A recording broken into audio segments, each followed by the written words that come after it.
So transport of nitrogen, after what happens, transamination reaction, so those glutamate formed will be transported. You can see this glutamate formed because of transamination reaction here. So this glutamate will be transported, and this glutamate also can also convert into glutamine. Glutamine and glutamine, these are chief nitrogen carrier, and they will come out of the muscle and will reach liver through blood. They will come in blood and they will reach liver.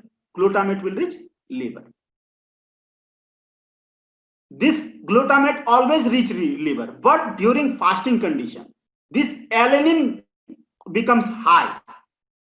I will tell you how alanine becomes high. I will give you an explanation. So alanine will become high during fasting condition, and alanine will reach here in liver, and alanine actually will give through transamination. It will produce glutamate, and then glutamate will undergo deamination. So you can see alanine predominates, is a predominant nitrogen carrier during fasting condition, prolonged fasting and fasting condition. But this glutamate will always be there. I will tell you about alanine. I will explain more about it. So remember these 3 points. So during these two are chief carrier, and during fasting condition, alanine will be very high. Alanine will be very high. So you can see nitrogen added from systemic muscle food via alanine cycle. So this is because of this alanine cycle, alanine will be very high. I am going to talk about alanine cycle here. So you can see during fasting condition, what will happen? Your muscle will utilize energy from glucose, and glucose will convert into pyruvate. You know, pyruvate is a 3-carbon compound, a keto acid of alanine. 3-carbon compound, pyruvate is a 3-carbon compound, a keto acid of alanine. So what will happen? This pyruvate will get amino group from some other amino acid through transamination reaction. It will get amino group and it will convert into alanine, and this alanine will come about because it is soluble. Pyruvate cannot cross this muscle cell, but alanine can. Alanine will cross the blood, this muscle cell, and it will reach the blood. From blood, it will reach liver. In liver, what will happen? So there will be deamination or transamination, and then it will convert into pyruvate. There will happen transamination, and I have shown here direct deamination, but transamination will result glutamate, and this glutamate will undergo deamination. That is why I have shown direct deamination.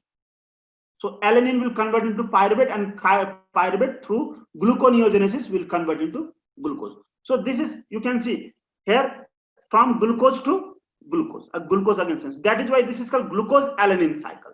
So this is glucose alanine cycle is very predominant during prolonged fasting condition. You can see here, this is glucose alanine cycle.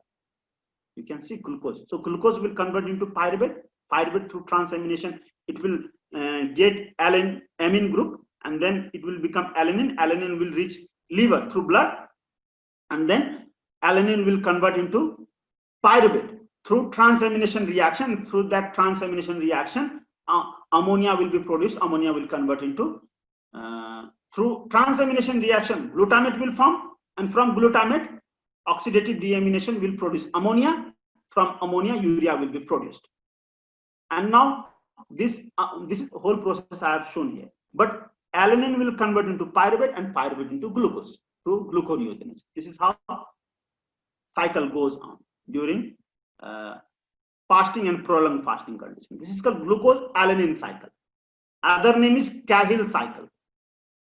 Not Cohill, it is Cahill cycle. And this is Cori cycle. As you know, Cori cycle is what? This Cori cycle, when you do exercise, during exercise, what will happen? Your glucose will convert into pyruvate, and pyruvate will convert into lactate in muscle. And this lactate will reach liver. Liver, what will happen? This lactate will again convert into pyruvate, and pyruvate into glucose through gluconeogenesis. Glucose will be taken again, will be utilized by muscle. So this is how this Cori cycle goes on. This is called glucose lactate cycle or Cori cycle. So this cycle happens when? During exercise, and this happens during fasting and starvation condition. Okay, this fasting and starvation, this is during exercise.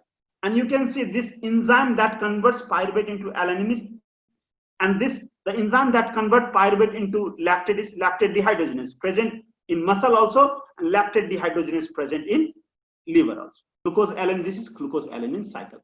Now these are the things I want you to memorize. As I've told you, this is the keto acid of alanine. Pyruvate is keto acid of alanine. Oxaloacetate is keto acid of aspartate, and alpha ketoglutarate is keto acid of glutamate. When you remove NH3 amino group from this alanine, it will become pyruvate. When you remove NH3 group from aspartate, it will become oxaloacetate. When you remove NH3 from glutamate, it will become alpha ketoglutarate. So you have to remember, these are same thing, just because of ammonia they become different. Amino group they become different, but carbon skeleton of this all are same. One is keto acid. So I will ask you, what is the conjugate? Tell me, what is the conjugate? What is the keto acid of alanine? What is pyruvate? What is the keto acid of oxaloacetate? What is the amino acid of oxaloacetate? Aspartate. Great. What is the keto acid of glutamate? Alpha ketoglutarate. Alpha ketoglutarate you see in Krebs cycle here. Oxaloacetate also you see in Krebs cycle. So from Krebs cycle intermediate, body can easily synthesize aspartate. From Krebs cycle intermediate, body can easily synthesize glutamate, and that is why these are non-essential amino acids. From pyruvate, body can synthesize alanine. That is why these all amino acids are non-essential amino acids. Defects of specific amino acid disorder, we see keto acid examination. We do keto acid examination in newborn clinic. So that is what we can.